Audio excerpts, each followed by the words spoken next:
देखिए, आज जो ये प्रेस कॉन्फ्रेंस बुलाई है, उसका विषय ये है कि जैसा कि आप सभी को पता है, कल खीरी चौपटा में एक थोड़ा-सा स्थिति थोड़ी दुर्भाग्यपूर्ण हो गई थी। तो उसी के बारे में बताने के लिए बुलाया गया आज आप सभी को। हुआ ये था कि जैसा आप सभी को पता है, 18 तारीख से किसान खीरी चौपटा पे प्रदर्शन कर रहे थे, धरना दे रहे थे और उन्होंने उसमें ये पूछ के अपील कर रखी थी कि हम खनौरी के लिए कूच करेंगे पंजाब बॉर्डर की तरफ और वहाँ जो आंदोलन चला हुआ है, उसमें उनका साथ देने के लिए हम यहाँ से जाएँगे। और हम ये कह रहे थे निरंतर रूप से प्रशासन की तरफ से अपील करी जा रही थी किसानों से कि भई आप पूरी धारा 144 लगी हुई है सरकार की तरफ से, प्रशासन ने पूरी तरह से 144 लगा रखी है। ट्रैक्टरों के साथ में किसी भी तरह की कोई कूच उसके अंदर आप नहीं कर सकते, उसके लिए आपको कोई परमिशन नहीं है और आप बिना परमिशन के इस तरीके से कूच करेंगे तो हम आपको यानी कि मना करते हैं उसके लिए। और 18 तारीख से निरंतर डेली हमारे प्रशासन की उनके साथ में मीटिंग हो रही थी, हमारे डीएसपी, एसडीएम उनके साथ में, नेताओं के साथ में मीटिंग कर रहे थे, उनके कमेटी मेंबर्स के साथ में। और जिसमें यही डिसाइड किया जा रहा था, हम उनसे बार-बार अपील कर रहे थे कि आप इसको कूच को स्थगित करें, इस तरह की कोई कूच ना करें। उसमें फिर यही था कि कल उन्होंने 21 तारीख को उन्होंने कहा कि नहीं, हम 23 तारीख को 2 बजे कूच करेंगे। उन्होंने एक तरह से ऐलान कर दिया था। तो उसके लिए कल हमने 23 तारीख को वहाँ पे अपनी फ़ोर्स लगा रखी थी। हमने 22 तारीख को शाम को भी एक बार फिर से उनसे कमेटी से मीटिंग करके उनको इस बात के लिए अ, आश्वस्त कराना चाहा, उनसे रिक्वेस्ट करी, अनुरोध किया कि आप कूच ना करें खनौरी की तरफ, क्योंकि इस तरह की कूच की कोई आपके पास में परमिशन नहीं है। और अगर ऐसा आप करेंगे तो फिर जो भी उपयुक्त कानूनी कार्रवाई बनती है, जो भी हम कदम उठाएँगे, वो उस तरीके से कदम लिए जाएँगे। तो इसलिए उन्होंने लेकिन ये कहा कि हम इस बात के लिए सोच-विचार करके देखेंगे, लेकिन हमें अभी कूच करनी है। तो कल हमने पूरी तरह से पुलिस के बंदोबस्त वहाँ पे पहले से एडवांस में किए हुए थे, हमने अपनी फ़ोर्स लगा रखी थी, सारे हमने इंतज़ाम कर रखे थे, क्योंकि इस तरह की प्रशासन की तरफ से कोई अनुमति उनको नहीं थी कि वो कूच करें। उसके बाद में दिन भर उन्होंने भाषण वगैरह करे, उसके बाद में 2 बजे जब उन्होंने कूच करने की उनका 2 बजे का टाइम था, उससे पहले भी हमारे डीएसपी और एसडीएम एक बार वहाँ पे मौके पे जाकर के उनसे अनुरोध किया कि आप ना करें इस तरीके की कूच, क्योंकि आपके पास अनुमति नहीं है, लेकिन वो नहीं माने। और 2 बजे उन्होंने अपना कूच वहाँ से कर दिया। उन्होंने ट्रैक्टरों पर वो सभी बैठ गए थे और ट्रैक्टरों पे चढ़ के ट्रैक्टर चला के और माइक से उन्होंने स्टेज से अनाउंसमेंट भी किया था कि अब हम कूच कर रहे हैं, आप सभी लोग अपने ट्रैक्टरों पर सवार हो जाएँ। और उसके बाद ट्रैक्टरों पर जैसे ही सवार होकर के उन्होंने कूच करने का स्टार्ट किया, तो हमने उनको रोकने की कोशिश की, जिसके दौरान उन्होंने लेकिन ट्रैक्टर चलाए, उन्होंने नहीं माना, तो हमने उनको डिटेन करने की कोशिश की भी, वहाँ से जो उनके थे कुछ 16 लोग हमने डिटेन किए। उसी दौरान उन्होंने लेकिन लोगों ने पथराव शुरू कर दिया, हमारी पूरी पुलिस फ़ोर्स के ऊपर पथराव कन्फronटेशन हुआ। हुई आपकी?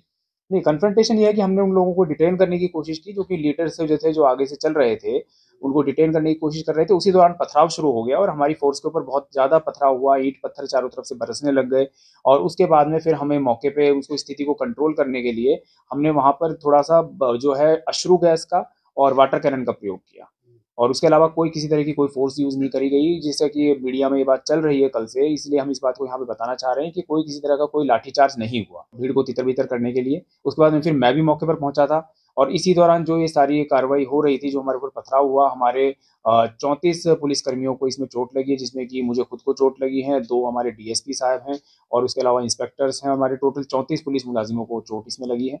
और भीड़ ने जब ये पथराव किया, उसमें हमारी काफ़ी सारी गाड़ियों का, सरकारी गाड़ियों का उनका नुकसान भी हुआ है। और उसके बाद में उनको जो हमने स्थिति को काफ़ी कंट्रोल किया, उसके लिए हमने अश्रु गैस का और वाटर कैनन का इस्तेमाल किया था। स्थिति को हमने कंट्रोल किया, वहाँ पे हमने शांति मनाई और उसके बाद में शाम को फिर डीसी साहब की और मेरी कमेटी मेंबर्स के साथ में मीटिंग भी हुई थी, जिसमें उन्होंने कहा कि जो लोग उनके हिरासत में लिए गए हैं, उनको छोड़ दिया जाए। तो उसके बाद में हम लोगों ने उनके साथ में बातचीत करके उनसे शांति की अपील करते हुए, हमने जो लोग 16 लोगों को हिरासत में लिया था, उनको छोड़ दिया और उनसे यही कहा कि भई आपसे अपील की जाती है, आप शांति बनाए रखें। उनको बेल और पे छोड़ा या वैसे छोड़ा? आज भी आप हम अभी आप सभी के माध्यम से हम यही अपील कर रहे हैं कि जो इनसे जो शांति बनाए रखें वहाँ पे और जो भी वहाँ पे धरना दे रहे हैं, वो शांतिपूर्वक अपना धरना दें, उसमें प्रशासन को कोई वो नहीं है, दिक्कत नहीं है। लेकिन वहाँ से किसी तरीके की धारा 144 का उल्लंघन ना होने पाए, ट्रैक्टरों के ज़रिए से कूच अगर करते हैं, तो ये ऐसी तरीके की कोई स्थिति ना आने पाए। हम उनसे यही है, शांति बनाए रखने की अपील करते हैं। सभी जो प्रदर्शनकारी हैं, जो वहाँ पे धरना दे रहे हैं, जो किसान हैं, जो नहीं वहाँ बैठे हुए हैं, उन सभी लोगों से हमारी यही अपील। प्रदर्शनकारी कितने घायल हुए इसमें? देखिए, अभी तक हमारे पास में कोई ऐसी सूचना नहीं है कि कोई प्रदर्शनकारी कोई घायल हुआ है, किसी को कोई चोट आई है, कोई किसी तरह की कोई एमएलआर वगैरह कोई हमारे पास सर नहीं जो है। क्या जो कल किसी आपने के ऊपर डिटेन एफआईआर किए दर्ज थे की सर, गई उन थी? पे एफआईआर लॉन्च की थी, उनको नहीं, बेल पे अभी छोड़ा गया? तक देखिए इस मामले में अभी तक कोई एफआईआर दर्ज नहीं की गई है, ये मैं आपके माध्यम से पूरी तरह से बताना चाहता हूँ, कोई किसी तरह की एफआईआर दर्ज नहीं की। और किसान नेता का आरोप है जी कि जो विकास चित्र का कि घरों में बड़े-बड़े के पुलिस ने उनको पीटा है। नहीं, देखिए ऐसी कोई बात नहीं है, ये किसी के आरोप हैं, तो ऐसी कोई सत्य इसमें कोई सत्यता नहीं है। पुलिस ने ना किसी के घर में घुस के किसी को पीटा है। पुलिस ने जब ये है कि स्थिति ऐसी आ गई थी कि वहाँ पे पथराव हो रहा था, तो उसको उनको भीड़ को कंट्रोल करने के लिए हमने जो है अश्रु गैस का और वाटर कैनन का इस्तेमाल किया, उसके अलावा कोई किसी तरह की फोर्स का रबर इस्तेमाल नहीं बुलेट्स? किया। नहीं, कोई रबर बुलेट्स नहीं चली गई। उनमें से अभी कोई भी किस घायल स्थिति नहीं की हुआ? बात कर- इतना आप 34 घायल हुए और उनमें से कोई घायल नहीं देखिए, हुआ? आपने कल की सिचुएशन देखी थी, जो कि मैं खुद मौके पे था, मैंने खुद वो सिचुएशन फेस किया है। मैंने खुद के ऊपर, मेरे ऊपर कम से कम 10-12 पत्थर मेरे ऊपर पड़े हैं, मेरे कंधे में, मेरे पैरों में, मेरे हाथों में पूरी चोट है। और उसके अलावा हमारे पूरे 34 पुलिस वाले घायल हुए, क्योंकि जिस तरह का पथराव हुआ, चारों तरफ से पत्थर फेंके जा रहे थे। और जिस टाइम फिर मैं मौके पे पहुंच के फिर हमने स्थिति को कंट्रोल किया, हमने पूरी फोर्स के साथ में उनको, इसीलिए हमें वहां पे उनको भीड़ को तितर बितर करने के लिए जो होता है स्टैंडर्ड, कि भाई अश्रु गैस का और वाटर कैनन का प्रयोग किया, और इसके अलावा कोई लाठीचार्ज तो वगैरह सर, नहीं। क्या फिलहाल आपके पास स्थिति कोई की बात इंटेल करें तो नहीं कैसी था कि स्थिति हो? पथराव किया जा सकता है किसानों के द्वारा?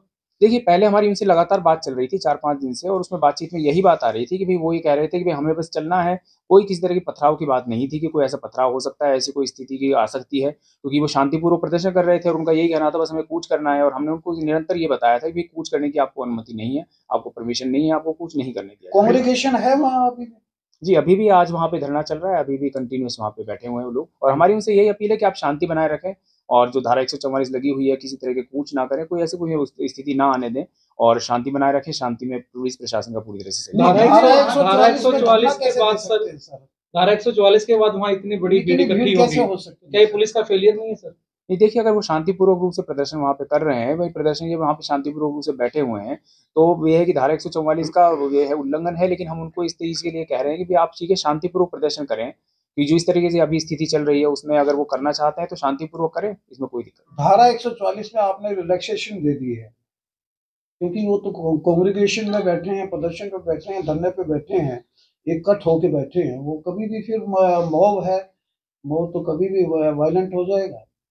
देखिए, वॉयलेंट होगा तो उसके लिए हम पूरी तरह से, जैसे हमने कल सिचुएशन कंट्रोल किया, हम उस तरीके से कंट्रोल। वहाँ बैठने क्यों देते हो सर? धारा 144 लगी है तो सब पब्लिक प्रॉपर्टी वाहन इसमें हमारे 17 वाहन हमारे नुकसान पहुंचा है, 34 हमारे घायल हैं। दो सर, जो डीएसपी कल रात को मीटिंग हुई थी प्रशासन की और किसानों की, उसके किस किस बिंदुओं पे सहमति हुई थी? आज धरना समाप्त करने की भी कुछ बातें थी किसानों द्वारा जब आपने उनको छोड़ा था, यही बात थी? देखिए, कमेटी मेंबर से हमारी यही थी कि हमने शांति बनाए रखने की अपील उनसे करी थी, और हम यही कहते हैं कि शांति बनाए रखें, हमारी उनसे यही अपील थी, और अभी भी हमारी उनसे यही अपील है। अच्छा, धरने के लिए अलाउ करा हुआ है? फिलहाल की स्थिति कैसी है सर वहाँ? ये फिलहाल अभी वहाँ पर हमने अपनी पुलिस फोर्स वहाँ पे लगा रखी है, पुलिस फोर्स वहाँ पे मौके पे मौजूद है, और बाकी स्थिति अभी पूरी तरह से शांतिपूर्वक है। वो वहाँ पे अभी बैठे हुए हैं, और हमारी उनसे यही अपील है कि भाई शांतिपूर्वक रूप से या तो प्रदर्शन करें, और बल्कि वहाँ से अपना प्रदर्शन उठा लें तो ज़्यादा सही रहेगा, क्योंकि धारा 144 लगी हुई है इस टाइम। उनका